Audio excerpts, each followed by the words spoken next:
The following episode can be viewed on the YouTube channel Bernie or Bust Television. Good morning, USA, and welcome to another episode of the Bernie or Bust Show. Why do we believe civility to be more ethical than hostility in circumstances where hostility is the only ethical choice?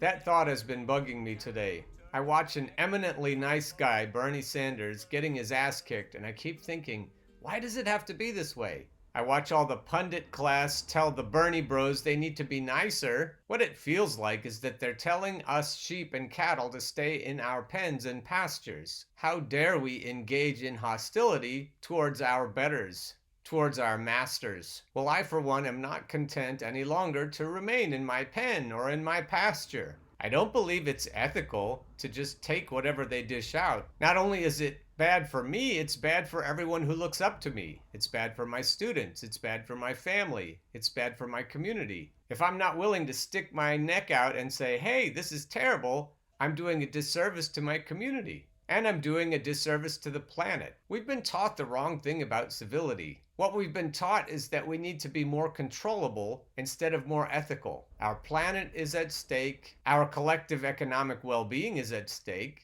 How women and minorities get treated is at stake. How the LGBTQ community is treated is at stake. How we do education is at stake.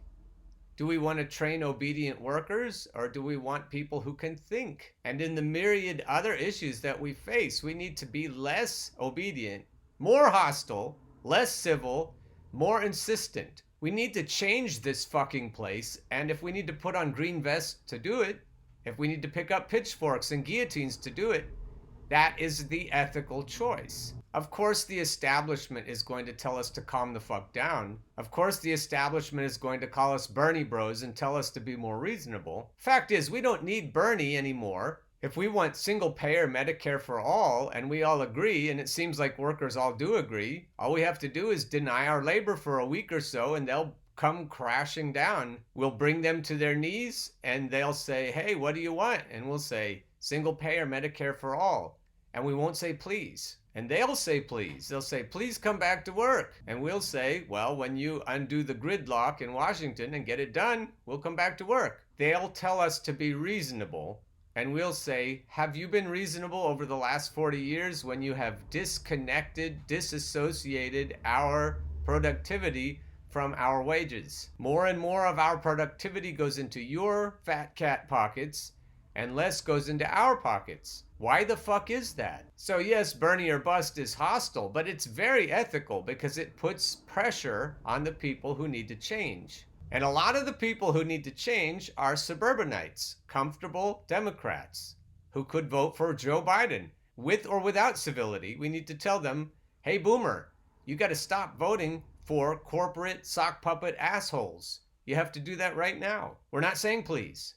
We're saying, look, boomers, this is what you need to do right now. That is the ethical response to neoliberalism. I featured this clip yesterday, but I didn't get to the end of it, and there are some pithy things to deal with at the end. So let's look at it again. And by the way, if the corporatists lose again anyway, after we all suck it up and vote Joe, they're still going to blame us. Well, I'm, for one, not in the mood to play along. So if moderate voters are what you need to win, go ahead. Try to win with your moderate voters. Try to win while sticking your middle finger in the face of the Amazon and Walmart and Starbucks workers who sent in their $10 and $20 because they dared to believe in something better. Try to win while smearing the young people organizing for the Green New Deal as toxic.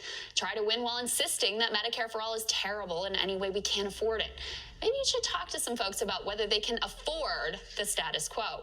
Go ahead and try to win without this movement, because most people aren't interested in voting for candidates who treat them like crap and view them with utter contempt. Okay, so to deal with that, win for them means lose. I'm pretty sure that Crystal understands that, but I want to remind the rest of us that for the insiders, losing is winning. Trump isn't the kind of threat that Bernie is. So yes, we can hold hostage the comfortable suburbanites, but I don't think we can hold hostage the insiders. The only way we can get to the insiders, the DNC machinery, is to scare the suburbanites because they don't want Donald Trump. We need to scare the suburbanites into voting for Bernie in the primaries. And it looks like that hasn't happened. It looks like it's too late, so now we need to carry out our threat. Joe Biden couldn't win anyway, certainly not in Michigan, Wisconsin, and Pennsylvania against Donald Trump. Karl Rove has some insights on that. The evil Karl Rove. This article by Charles Kreitz is from Fox News. It's called Karl Rove, How Bernie Voters Could Be Key to Trump's Re-Election. Former George W. Bush advisor and Fox News contributor Karl Rove said Monday that supporters of Senator Bernie Sanders could be the key to President Trump's re-election in November. Rove told Billheimer Reports that figures from a survey of 2016 election turnout showed that Sanders voters appeared to have helped Trump defeat Hillary Clinton.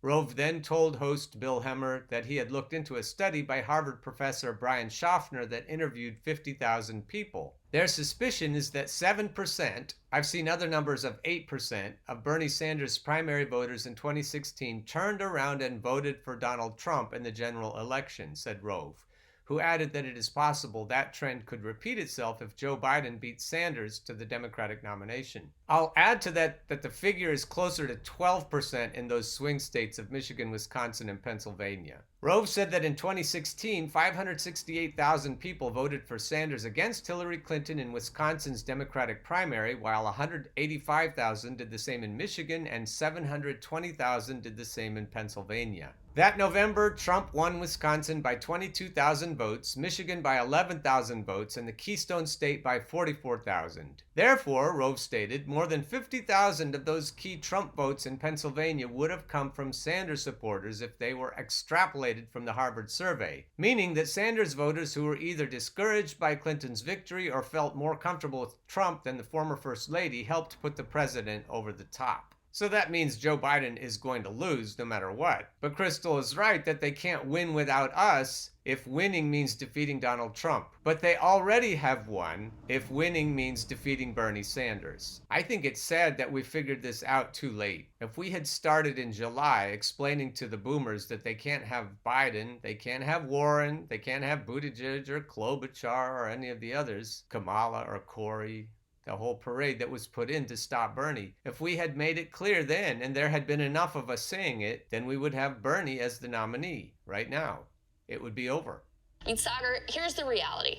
The left is going to get blamed if Joe Biden loses, no matter what. Yeah. And by engaging in this whole unity thing, and of course, from the beginning, of course, we're going to vote for the nominee, no matter who it is, you've just stripped yourself of power, of leverage, of being able to say, no, we're going to see who the nominee is. We're going to see if they support our values, if they're worth earning our vote.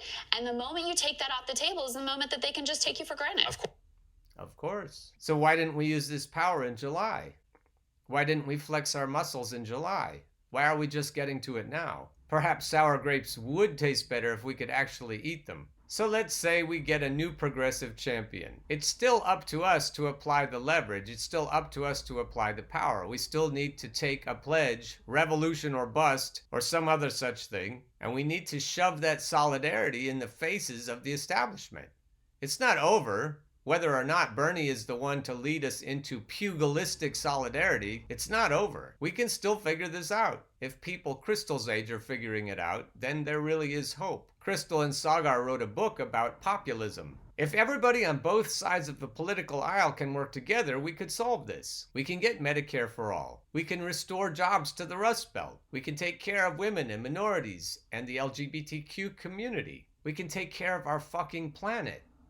Yes, our movement behind Bernie Sanders has been woefully inadequate when it comes to amassing power. We need to figure this out. Of course they can. They can take you for granted, but like you said, they always have to go to the squishy, moderates who allegedly will vote for whomever. By the way, they were going to vote for whoever had a D next to their name in 2020. There's just no question of that. And look, what Bernie has done is neutralize his own power from the very beginning. He never said, I've got a movement, I've got my people. If you don't give me the nomination, we will riot and burn down the streets in the convention. And, people are uncomfortable with that. But that's how it works. If you want you think the establishment would have coalesced so quickly around Biden if they had that hanging over their head? No way. You think all these things, Tom Perez would have been freaking out. All this stuff about trying to get Joe Biden to sit at the debate. I mean, they put their thumb on the scale over and over again. if you are going to be a revolutionary anti-establishment, you actually need to act like you're going to fight for that. And Trump, for all of his uncouth, breaking norms and all that, actually did during the election. He weaponized his coalition and made it so that the Republican Party had one choice: destruction or going with him. And that's actually the stakes that you have to give to a real political establishment if you want them to give up everything that they've had their grubby hands on for the last 40 years. And so it's ironic because what, of course, the mainstream media says is, oh, he should have been less hard. Right. He should have been less, he should have been more accommodating. It's exactly the opposite, because that path leads nowhere, right? That path, the conciliatory path, the let me try and placate suburban voters path, that makes you just like everybody else, except the establishment Democrats are never going to treat you fairly. They're never going to invite you in. They're never going to trust you. Elizabeth Warren's about to find that out. Like, she has some fantasy she's going to be Joe Biden's vice president. That will never happen. She's not going to be Treasury Secretary. Like, they are never. Jamie Dimon's going to be Treasury Secretary. They are never going to invite you in, even as like weak and lame a progressive as she is at that point. They're still not going to. So that path ends nowhere. What you have, if you are a true anti-establishment candidate with a movement behind you, that you have to understand that movement itself is your bargaining chip, is your power, is your leverage. And so Bernie Sanders has been an incredible thought leader. He's been an incredible prophet. He's been incredible at galvanizing a generation, and myself included, to believe that these like guardrails that have been put on our thought are BS, to think that we can actually ask for more, to mainstream these ideas. Like, he's done all of that incredibly. So, Crystal, maybe you should run for president. Maybe you can take those guardrails off even farther, because we should have known this after last time. After the convention in Philadelphia, we should have said, hey, we need to figure this out. What's going to happen next time? Until people get pissed off again, they're not going to understand this. So we're going to go into the next one, big, dumb, and happy, just like we did this one. We have to bottle the resentment and the bitterness and the anger. We have to bottle it up and save it and begin the next presidential campaign that way. And it should begin right now. The next presidential campaign should begin right now. And we should keep this anger. We should keep this resentment. We should keep this bitterness in our bellies. And we should move forward together, taking no prisoners when it comes to the establishment on either side of the political aisle. Jimmy Dore said he was Bernie or bust last time. He's not saying it this time, even though he's saying, I told you so, and he agrees with Crystal. Where were you in July, Jimmy? Why are you not saying Bernie or bust is the way to go? Dem exit will only go so far if people still are willing to vote for Joe Biden over Donald Trump. I don't know how we can say it any more plainly. Vote blue no matter who is a crock of shit, and we have to get over that right now. And we have to avoid going back into our more reasonable mode going forward. That's the only answer. This is from that movie, An Unreasonable Man. It was about Ralph Nader, and it was made by friend of the show, Steve Scrovan. That movie, Unreasonable Man, a documentary on Ralph Nader. And here's what Lawrence O'Donnell said inside that documentary. If you want to pull the party, the major party, that is closest to the way you're thinking, to what you're thinking, you must show them that you're capable of not voting for them. If you don't show them you're capable of not voting for them, they don't have to listen to you. I promise you that. I worked within the Democratic Party. I didn't listen or have to listen to anything on the left while I was working in the Democratic Party, because the left had nowhere to go. How quickly we forget. Get on board the Bernie or bust train. Come get on board the Bernie or bust train. Once you hear that clickety-clack, there ain't no time for turning back. Go get on board the Bernie or bust train.